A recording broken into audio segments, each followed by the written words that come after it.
याद रखो, कुछ लोग उपवास को उनके सक्सेसफुल किस लिए नहीं होते, क्योंकि वो परमेश्वर को बोल के नहीं रखते उपवास। हमें परमेश्वर को बोल कर रखना है कि परमेश्वर मैं आज उपवास करने के लिए जा रहा हूं, और बताना नहीं है, गुप्त रखना है। हम पढ़ते जरा मत्ती 6:17-18 में देखो क्या लिखा वहां पर क्लियर लिखा, कह रहा है जैसा उपवास तुम रखते हो, कह रहा है वो फरीसी कपटी भी रखते थे, कह रहा है उनके उपवासों को मैं नहीं सुनता। लेकिन यहां पर पढ़े, जब तुम उपवास करो तो कपटियों के समान तुम्हारे मुंह पर उदासी ना छाई रहे, क्योंकि वे अपना मुंह बनाए रहते हैं ताकि लोग उन्हें उपवासी जाने। सुनो यहाँ क्या लिखा करे कि ये फेस भी आपका इंटरेक्शन, अगर आपने फेस अपने ऐसा रख दिया, नींबू की तरह मुंह चढ़ा लिया और आप कहेंगे हाँ साडा उपवास है आज ना, हाँ कह रहे क्या बात भाई साहब आप ऐसे कैसे हो, क्या प्रॉब्लम होगी है, कह रहे आज हमारा उपवास है ना। अरे मुंह से बता दिया। जब आप किसी के घर पे गए हो, मैं क्यों कह रहा हूं घर बैठकर उपवास रखो, अरे परमेश्वर जानता है, एक दिन का उपवास रख लो, छुट्टी लो, एक दिन का उपवास रखो।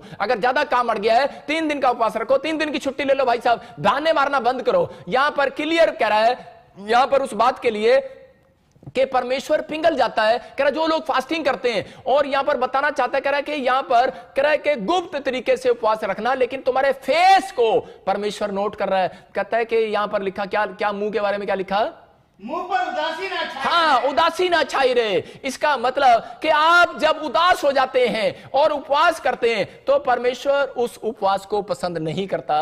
कह रहा है कि आप लोगों को बता देते हैं कि मैंने उपवास किया हुआ है, और उसी समय लोग पहचान लेते हैं, कहते हैं इसके सड़ा हुआ मुंह। अरे जब आप लोगों को कैसे पहचानते हैं, जब आपके घर में मामा आता है और आप उसी समय मामे कैसे कहते फिर आ गया मामा, मासी आ जाती है, अच्छा खाली आती आ गई, केड़े भी नहीं लाई, तो आपके अंदर एक फेस से पता लग जाता है उनको कि यार ये हमारे से नाराज है, हमें घर में एंट्री कराने में खुश नहीं है। इसका मतलब आपने उपवास धक्के से रखा हुआ है, आपने उपवास जबरदस्ती रखा है कि यार हाँ मेरा काम हल होएगा, अच्छा होएगा, मेरा बच्चा ठीक हो जाएगा, अच्छा मैं उपवास रखता हूं। भाई साहब उपवास को परमेश्वर को खुश करने के लिए रखना है। अगर आप उपवास को परमेश्वर को खुश करने के लिए रख रहे हैं तो मैं कह रहा हूं कि आपको चेहरे पर स्माइल होनी चाहिए। पवित्र आत्मा कह रहा है कि आप दूसरे को पता ही ना लगे तेरे अंदर क्या दुख है, किस बात के लिए रख रहा है। शैतान अपने सिर को खजाएगा आज रात, बोलेगा यार क्या चक्कर है, ये बता ही नहीं रहा, ये उपवास क्यों रख रहा है। आपको नहीं बताना है, परमेश्वर का आत्मा कह रहा है। यहां पर क्लियर लिखा, जब 18 में पढ़ते कह रहा हाँ कैसे रखें उपवास, लिख लो हाँ ताकि लोग नहीं परंतु तेरा पिता जो गुप्त में है तुझे उपवासी जाने। इस दशा में तेरा पिता जो गुप्त में कह रहा, यहां पर कह रहा जो तेरा पिता गुप्त में है इसलिए तेरा उपवास गुप्त में होना चाहिए। आप समझ गए सीक्रेट। कहता है ये अगर आपने उपवास को कह रहा बता दिया, हेलो हाँ मैं भगवान आज नहीं आऊंगा, मैं पास्टर जी के नाल जा रहे हैं, मैं प्रेयर करने जा रहे हैं, फास्टिंग करने जा रहे हैं, बेकार हो गया। मेरी बात समझ रहे कि नहीं, बेकार हो गया, वो बताना ही नहीं। भाई साहब मैं आपको बता रहा हूं कि जब भी मैं उपवास करता था मेरी पत्नी उस दिन आलू के परोठे बना देती और गोभी के परोठे, और वो मुझे इतने अच्छे लगते थे। और मैं बार बार क्या करता, मैं पत्नी को डांटता, मैंने कहा तुझे शर्म नहीं आती, मैंने कहा तू आज ही बना देती है, मैंने कहा जब भी मैं उपवास करता हूं उसी समय तू गोभी के परोठे बना देती है। और मैं एक बार फिर मैंने अगले हफ्ते फिर मैंने सोचा चल यार, मैंने कहा मैं उपवास करूंगा, फिर पत्नी ने गोभी के परोठे बना दिए। और मैंने कहा तेरा दिमाग खराब है, मैंने कहा तू आज ही क्यों बनाती है। मेरी पत्नी बोली पहले ना अपना चार्ट लगाओ यहां पर, करे दानियल ना अपना चार्ट लगा के रखता था। मेरी वाइफ बोलती है कि दानियल ना अपना चार्ट लगा के रखता था कि मैंने इतने टाइम प्रेयर करनी है, इतने टाइम मैंने ये करना है, इतने दिन में मैंने उपवास करना है। कह रहा तुम्हारा टाइम टेबल हो।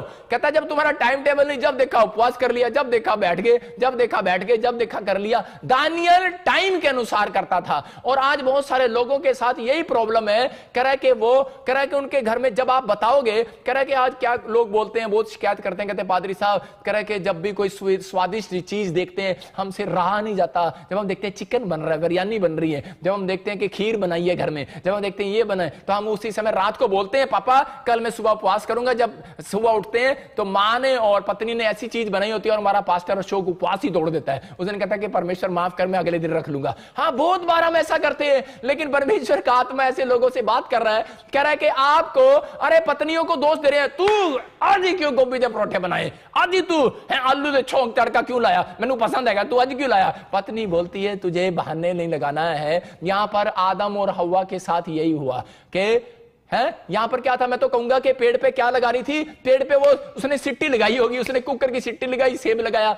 और यहां पर आदम ने जब कहा परमेश्वर मैं उपवास रखूंगा है, और वो बाद में क्या कर रहा है, सेब तोड़ के खा रहा है। अरे पत्नी को पहले बताता कि मेरा उपवास है। मेरी बात समझ रहे कि नहीं? आप अपनी पत्नी, अपने बच्चों को, अपने परिवार को बताकर सो कि कल मेरा उपवास है, मैं किसी को नहीं बताऊंगा, नहीं तो आपका नौकर आएगा, बार बार पूछेगा, आपके घर में काम वाले होंगे, चाय ले लो, खाना खा लो, खाना खा लो। चल चल, पास्टर ने कहा, प्रॉफेट बजिंदर ने कहा कि बताना नहीं है, चल चल, उसके साथ झगड़ा नहीं करना है। आपका उपवास तोड़ने की कोशिश कर रहा है शैतान। मैं कह रहा हूं कि आपने अगर इस तरीके से उपवास किया, आपने उपवास किया है और आपने खाया नहीं, बताया नहीं। कई लोग बताते नहीं है उपवास में कि प्रॉफेट जी ने कहा है, बाइबल में लिखा है उपवास को बताना नहीं है, लेकिन सारा दिन, लेकिन ये पाप कर देते हैं। 58 का 4 यशायाह में लिखा कि तुम घूसे मारते हो एक दूसरे को, चली जा यहां से, चली जा, नहीं तो चली जा, मेरा उपवास है, तेरे को पता नहीं। गुस्सा करते हैं, उसी समय क्या होगा? आप अगर गुस्सा कर रहे हैं तो इसी समय प्रॉब्लम्स हो रही हैं आपके उपवास में। जो आपका नेचर है वो भी नोट हो रहा है और उसके बाद फेस भी नोट हो रहा है। भाई साहब, मैं कह रहा हूं कि कुछ लोग क्या करते हैं कि जिस दिन बाहर जाना होता है, चर्च जाना होता है, उस दिन पाउडर लगाएंगी, औरतें क्रीम लगाएंगी, फेयर एंड लवली भी लगाएंगी और बड़े अच्छे अच्छे से मसाज करेंगे, मतलब लोग तैयार होकर अच्छे से ड्रेस ड्रूस पहन के जाएंगे। लेकिन जिस दिन फास्टिंग रखेंगे ना, उस दिन गंदे कपड़े पाएंगे और उस दिन नहाएंगे भी नहीं, धोएंगे भी नहीं और कहेंगे बस आज तो फास्ट है, कर ही रहना। पास्टर जी ने कहा, लेकिन यहां पढ़ो 18 में क्या लिखा? हाँ पढ़ो, आगे पढ़ो। ताकि लोग नहीं, परंतु तेरा पिता जो गुप्त में है। कह रहा है यहां पर लिखा, कह रहा है कि तू मुंह धो ले। कह रहा है इसका मतलब, कह रहा है तू नहा नहीं सकता तो भाई साहब मुंह तो धो ले। परमेश्वर जानता है आपको कि आप सर्दी आती है तो आप उपवास नहीं रखते, सर्दियों में कहते हैं नहाना पड़ेगा। भाई साहब आजकल लोग ऐसा बोलते हैं। परमेश्वर बड़ा अच्छा है, उसने पहले से ही आपका जुगाड़ कर रखा। वो बोलता है, कह रहा नहाने की जरूरत नहीं, कह रहा मुंह ही धो ले। कह रहा पर उपवास तो कर, कहता है मुंह धो ले, बहाने मत मार। यहां आदम की तरह बहाने मत मार। जब यीशु मसीह आया, परमेश्वर आया, बोलता है, कह रहा तूने ये क्या किया, पेड़ से फल तोड़ के क्यों खाया? तू तो कह रहा था मेरा फास्टिंग है। मतलब मैं ऐसे कह रहा हूं कि और उसी समय वो बोलता है, कह रहा तूने जो मुझे औरत दी थी इसने मेरे से पाप कराया है। इसका मतलब दोष लगा दिया अपनी पत्नी पर। आज बहुत बार क्या कर रहे हैं, और बाइबल बोलती है दोष नहीं लगाना।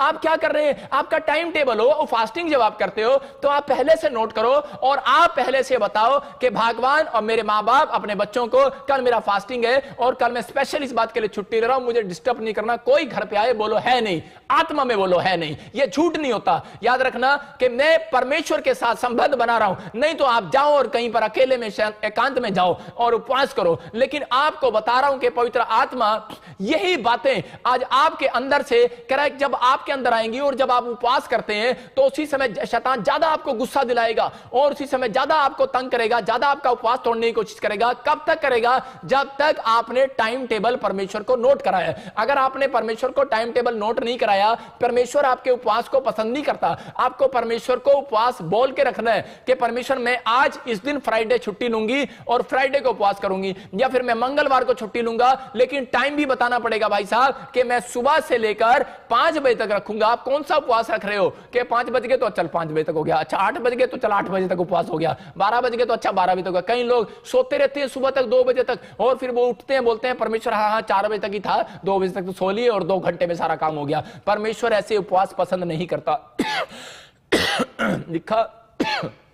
लिखा ऐसे उपवास 58 के 4 में कि मैं उसको पसंद नहीं करता और वो मेरे पास नहीं पहुंचते। इसका मतलब आपका स्ट्रगल आज भी लंबा हो रहा है। आप स्ट्रगल को बढ़ाओ नहीं मेरे भाइयों, आपका स्ट्रगल आज रात खत्म होने वाला है यीशु मसीह के नाम में। मैं कह रहा हूं आपको उपवास इस तरीके से करना है। मैं कह रहा हूं गारंटी दे रहा हूं मैं आपको, जो स्ट्रगल आप 3 महीने हो गए आपको करते हुए, मैं कह रहा हूं कि वो स्ट्रगल सिर्फ 7 दिन के अंदर खत्म होने वाला है। और ऐसे लोगों को मैं देख रहा हूं जो लोग ऑनलाइन चर्च अटेंड कर रहे हैं और ये फैसला ले रहे हैं, डिसीजन ले रहे हैं कि अपने आप को प्रिपरेशन कर रहे हैं। 3 काम करना है कि पहला प्रिपरेशन और दूसरा स्पिरिचुअली हो जाना। उपवास में ज्यादातर पश्चाताप करना, अपनी पुराने पापों के लिए माफी मांगना, पुरखों के, अपने परिवार के, कहता ये काम करना है, स्पिरिचुअली हो जाना। कह रहा तीसरा आपको कह रहा है कि फेथ करना है कि परमेश्वर मुझे इस उपवास के बाद रिजल्ट देने वाला है। जब आपका आखिरी उपवास होगा, इसका मतलब या तो आपने 3 उपवास रखे हैं, या आपने 11 रखे हैं, या आपने 7 रखे हैं, या आपने 21 रखे हैं, आपने 40 रखे हैं, तो आपने जैसे ही आपके 40वां उपवास होगा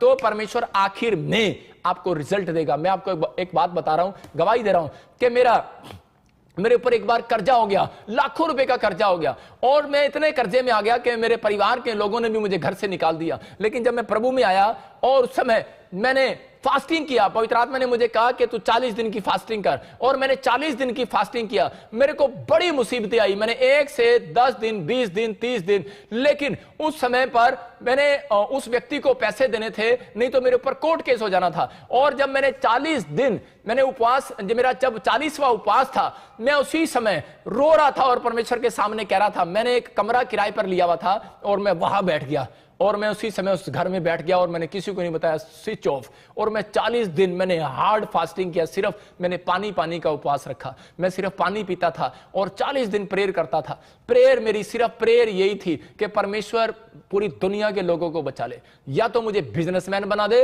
ऐसा बिजनेसमैन कि नंबर 1 बिजनेसमैन, या फिर नंबर 1 पादरी बना दे। 2 में से एक काम कर दे। अगर सेवा लेनी है तो सेवा ले, अगर कोई बिजनेसमैन बनाना है तो बिजनेसमैन बना दे, लेकिन परमेश्वर ये अदर में ना लटका मेरे को नहीं लटकना। आज मैंने कहा पैसा है, कल नहीं है, आज ये हो रहा है, वो हो रहा है। मैंने कहा परमेश्वर कभी ये बीमारी आ रही है, कभी समस्या आ रही है। मैंने परमेश्वर से बैठकर प्रार्थना किया कि परमेश्वर अगर तू मेरा ये कर्जा उतार दे तो मैं तेरी सेवा करूंगा, मैं परमेश्वर सब कुछ छोड़ दूंगा। पवित्र आत्मा ने मेरे समर्पण को देखा और मैंने फैसला लिया। मैंने देखा जिंदगी में कुछ नहीं है, सबोदेशक की किताब बोलती है सब कुछ व्यर्थ है, और उसी समय मैंने फैसला लिया। मैंने कहा परमेश्वर तू पूरा कर। मैं आपको बता रहा हूं कि 40वें दिन एक आदमी मेरे गेट पर आया और उसने मेरे से हेल्प मांगी कि मेरे मकान के लिए हेल्प मांगी, बिकवाने के लिए। मैंने कहा मैं प्रॉपर्टी डीलर का काम करता ही नहीं हूं, लेकिन पवित्र आत्मा ने मुझे कहा कि आज 40वां दिन है, आज तू नहीं आया। जब यीशु मसीह का 40वां दिन पूरा हुआ तो लिखा वहां पर स्वर्गदूत उसकी सेवा करने के लिए आ गए, और वो आदमी मेरे लिए खाना लेकर आया। और वो आदमी कहता मैंने आपका इतना नाम सुना है, कहता है कि आप, कह रहा है कि आपको, कह रहा मेरी मदद करनी है, ये पड़ोसी प्लाट आपके कहने से बेचने वाला है। मैंने कहा यार वो मुझे जानता ही नहीं है। कह रहा नहीं आपका पड़ोसी है। और मैंने उससे रिक्वेस्ट किया और उस व्यक्ति ने मेरी बात मान लिया और वो प्लाट बिक गया और मेरा लाखों रुपए का फायदा हो गया। मैंने कार भी लिया, एक बुलेट भी लिया और मेरा कर्जा भी उतर गया। मतलब ये परमेश्वर है, पवित्र आत्मा चमत्कार करता है। चर्च, अगर आज आप उपवास कर रहे हैं और उपवास अगर आपने पूरा कर लिया, आपको डिफिकल्टी आनी है। अगर आप 40 दिन का नहीं पूरा कर सकते, 21 दिन का पूरा नहीं कर सकते, 11 दिन का पूरा नहीं कर सकते, 3 दिन का पूरा नहीं कर सकते, कम से कम एक दिन तो सही बनकर दिखाओ परमेश्वर को। एक दिन तो आप उपवास करो। कहता है कि आपका उपवास, कहता है ये नहीं कि आप दूसरों से काम कराओ, घुसे मारो, एक दूसरे की बुराई करो। कहता है इसलिए बाइबल बोलती है, कह रहा तेरी जीभ में, कहता है सब कुछ रखा है, इसलिए लिखा, कह रहा अगर तू अच्छे दिन देखना चाहता है, अगर तू अपने घर का मकान बना हुआ देखना चाहता है, अगर तू जॉब देखना चाहता है, अगर तू तरक्की देखना चाहता है, प्रमोशन देखना चाहता है, कह रहा परमेश्वर से बातें करना चाहता है, कह रहा कि अपनी जुबान को एक टेस्ट के करने से रोके रहे। कह रहा स्वादिष्ट व्यंजनों का टेस्ट करने से रोके रहे। दानियल ने कहा परमेश्वर मैं कोई स्वादिष्ट व्यंजन नहीं खाऊंगा, और परमेश्वर ने उसको कहा ठीक है आप भी ऐसा कर सकते हैं। परमेश्वर मैं मिठाई, कोई चिकन, कोई मीठी चीज मैं नहीं खाऊंगा, मैं सिर्फ नमकीन चीज खाऊंगा, खिचड़ी खाऊंगा। अगर आप पेशेंट हैं तो आप ऐसा उपवास भी कर सकते हैं। याद रखना मैं कह रहा हूं कि आपको अपनी आत्मा को तैयार करना है, अपने शरीर को दुख नहीं देना कि आप सारा दिन अपने शरीर को दुख देते हैं और अपनी आत्मा को तैयार नहीं करते। परमेश्वर कह रहा है कि आज ही बंधन टूटने वाला है यीशु मसीह नासरी के नाम में, आज रिजल्ट आने वाला है चर्च यीशु मसीह के नाम में। अगर आप समझ रहे हैं इस प्लानिंग को तो परमेश्वर आज आपको आजाद करने वाला है। जब हम पढ़ते हैं मरकुस 9:29 में क्या लिखा कि उसमें क्लियर लिखा कि ऐसी दुष्ट आत्माएं, उन लोगों के लिए बोल रहा हूं जिनके अंदर बहुत सारी दुष्ट आत्माएं हैं, जिनके एसिडिटी है, प्रॉब्लम्स है और किडनियां खराब है, कैंसर है, शुगर है। मैं कह रहा हूं कि आपको एक उपवास अगर आपका सही ढंग का होगा, आज रात आपकी कैंसर की फाइल कह रहा है कि नॉर्मल रिपोर्ट में बदलने वाली है। अगर आपका एक उपवास अगर सही ढंग का होगा तो मैं कह रहा हूं कि आप 5 करोड़ के बंगले के लिए मेहनत कर रहे हो। अरे भाई साहब पैसा नहीं है, मैं कह रहा 5 करोड़ नहीं 50 करोड़ का बंगला भी मेरा परमेश्वर दिलवा सकता है आपको यीशु मसीह के नाम में। कह रहा आपका एक उपवास भी अगर सही है तो पवित्र आत्मा कह रहा है, कहता मैं तुम्हारी जिंदगी में वो मिरेकल करूंगा,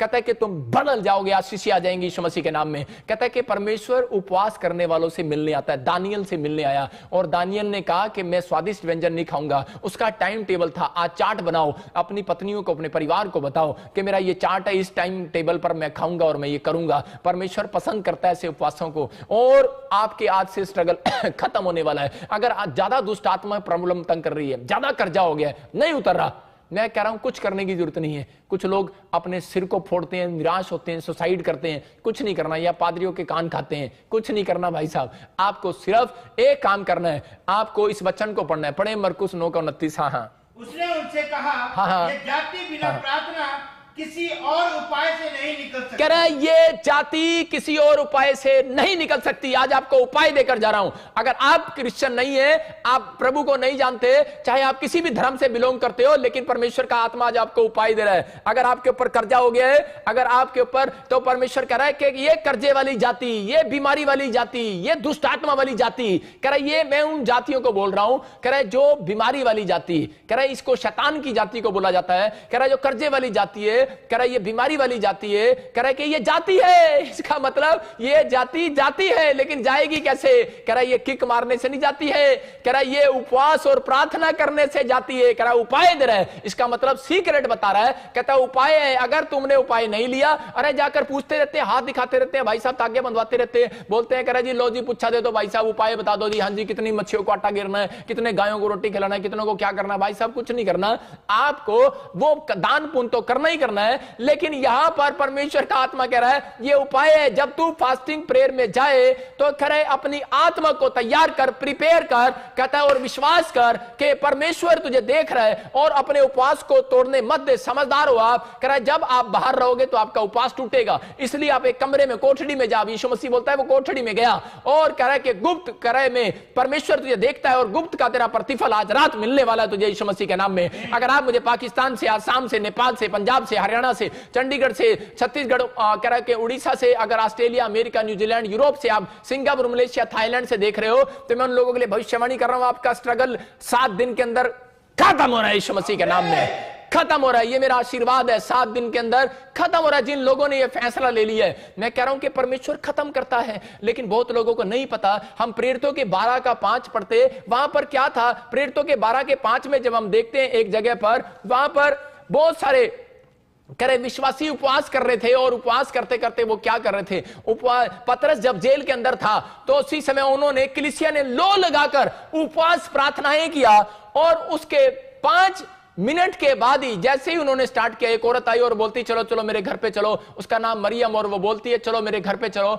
आज मेरे घर पे फास्टिंग प्रे करेंगे। आज विश्वासी लोग भी ऐसे ही करते हैं कि चलो चलो हम फास्टिंग प्रे करेंगे। और जब उन्होंने करे आप इकट्ठे होकर लो लाके प्रार्थना करांगे, फास्टिंग प्रे करांगे, पतरस जेल से छुड़ाया जाएगा, आजाद हो जाएगा। उन्होंने जब प्रार्थना किया तो जैसे ही उन्होंने फास्टिंग प्रेयर अभी शुरू ही किया था, और जैसे फास्टिंग प्रेयर उनका खत्म हुआ आखिरी में, और जैसे ही एंड हुआ, 1 दिन का उनका फास्टिंग प्रेयर था, जैसे ही एंड हुआ तो उसके गेट पर पतरस ने जाके खटकाया, खट खट खट खट, और उसी समय औरतें डर गई। उसने देखा सुराख में से, अरे ये कौन आ गया? पतरस। करे लेकिन जब पतरस को लेकर गए थे, वो वहां से 200 किलोमीटर का फर्क था, लेकिन 200 किलोमीटर में उस समय गाड़ी तो थी नहीं, इतनी जल्दी कैसे आ गया? वो हैरान हो गई, और उसी समय चीख पड़ी, बोलती कह रही पतरस आ गया गेट पर। तो सब के सब वहां पर क्या लिखा उसके 15 में, हाँ, पढ़े जरा क्या लिखा 15 में? उन्होंने उससे कहा, हाँ तू पागल है। हाँ बस करे क्या लिखा कि कौन है ये विश्वासी उपवास कर रहे हैं और प्रार्थना कर रहे हैं, और क्या बोल रहे हैं? एक दूसरे को घूसे मार रहे हैं। बोलती तू पागल है,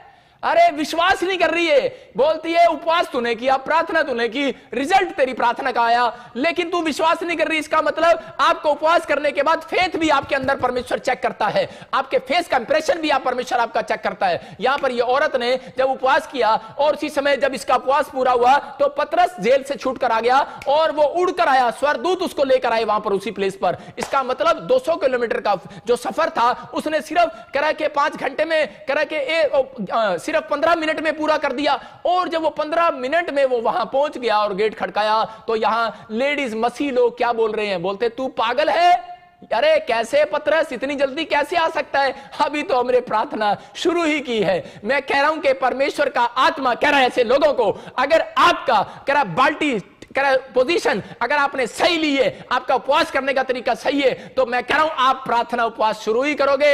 मैं कह रहा हूं चर्च, आपका स्ट्रगल आज रात खत्म होने वाला है यीशु मसीह के नाम में। सही ढंग से की हुई प्रार्थनाएं, सही ढंग से किया हुआ उपवास जल्दी स्वीकार होता है। सबको जय मसीह की। मैं जतिन बब्बर और आप देख रहे हैं मसीह परिवार चैनल। जैसे कि आप सब जानते हैं कि मैं इस चैनल पे प्रभु के अलग अलग दासों की वीडियोस डालता हूं, तो अगर आपको हमारा चैनल अच्छा लगता है तो आप इस चैनल को ज़्यादा से ज़्यादा सब्सक्राइब जरूर करें, ताकि आप प्रभु के वचन को सुन सके। वीडियोस को ज़्यादा से ज़्यादा शेयर करें, ताकि जिन लोगों तक वचन नहीं पहुंचा उन तक भी वचन पहुंच सके। सबको जय मसीह की। एक बार मैं आपसे दोबारा कहूँगा कि इस चैनल को सब्सक्राइब जरूर करें और वीडियोज़ को ज़्यादा से ज़्यादा शेयर करें। जय मसीह की।